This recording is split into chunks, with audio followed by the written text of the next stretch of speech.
बेटे ने की बाप और दादा की हत्या, फिर बिल्डिंग की 6ठी मंजिल से कूदकर कर ली आत्महत्या।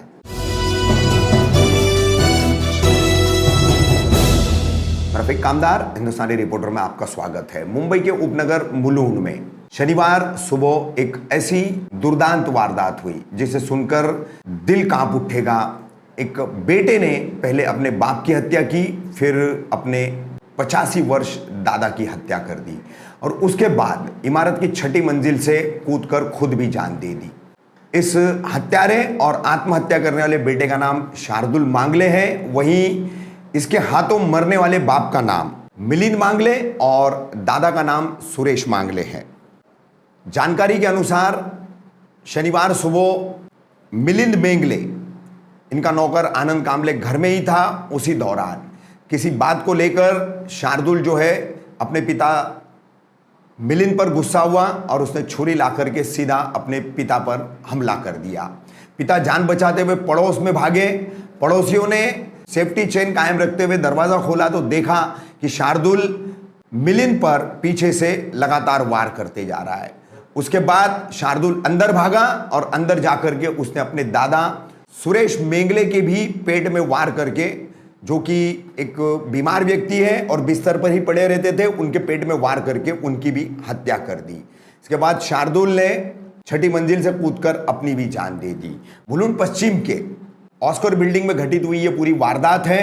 घटनास्थल और मारे गए पिता और दादा की तस्वीरें हम आपको दिखा रहे हैं। पुलिस ने मामला दर्ज कर लिया है और जांच शुरू कर दी है। आधिकारिक रूप से इन हत्याओं का और आत्महत्या का क्या कारण है, अभी तक पुलिस ने उस पर कोई जानकारी नहीं दी है। मगर ऐसा कहा जा रहा है कि शार्दुल के पिता मिलिंद मेंगले और उसकी मां दोनों अलग रहते थे। मिलिंद की पत्नी शार्दुल की मां घाटकोपर में अपनी बेटी के साथ रहती थी और मां पिता के संबंधों में तनाव के चलते ही शार्दुल पिछले कुछ दिनों से तनाव में रहता था।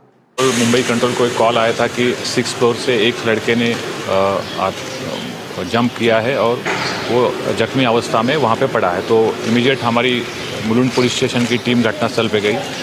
बॉडी को जो जख्मी अवस्था में जो लड़का था, युवक था, उसको हमने शिफ्ट कर दिया। डॉक्टर ने हॉस्पिटल में ही उसको डेड डिक्लेयर किया। फिर हम जो स्पॉट पे इन्वेस्टिगेशन करने के लिए जब घर में प्रवेश किया 6th फ्लोर पे, तो वहीं पे हमको 2 और उसके फादर, जो जख्मी युवक था, जो उसने सुसाइड किया था, उसके फादर वहाँ पे डेड बॉडी मिली उनको चाकू से वार किए वैसे दिखा था हमको। उसके बाद जब हम घर में प्रवेश किया अंदर, तो वहाँ पे उसके आजोबा यानी उसके दादाजी का भी बॉडी अंदर पड़ा था और वो जख्मी अवस्था में थे। तो हमने इमीडिएट दादाजी को शिफ्ट किया हॉस्पिटल में, लेकिन उनको भी डॉक्टर ने डेड डिक्लेयर किया। ऐसे टोटल 2 डेड बॉडी घर में और 1 फ्लोर के गिरने से है, 6th फ्लोर से गिरने से युवक की, ऐसे 3 डेड बॉडीज आज मिली है। हम इन्वेस्टिगेशन कर रहे हैं और अभी आगे का तपास हम आफ्टर इन्वेस्टिगेशन जो गुना रजिस्टर होता है उससे करेंगे। केयरटेकर भी सर वहाँ पे था, घटना हुई, उसके पास से क्या जानकारी मिली? घर में एक केयरटेकर था और केयरटेकर का कहना है कि ये जो युवक है उसने अपने फादर और ग्रैंडफादर की उन्होंने चाकू से मारकर हत्या की है और खुद ने 6th फ्लोर से जंप करके खुदकुशी की है, ऐसा प्राइमा फेसी दिखा है। क्या कारण हो सकता है ये? अभी तो पूरा इन्वेस्टिगेशन शुरू है, लेकिन प्राइमा फेसी जितना नज़र आ रहा है कि जो युवक था जिसने सुसाइड किया है वो थोड़ा साइकोलॉजिकल उसका ट्रीटमेंट चल रहा था। वो उस पर हम आगे इन्वेस्टिगेशन करके फाइनल डिटेल में आ जाएंगे।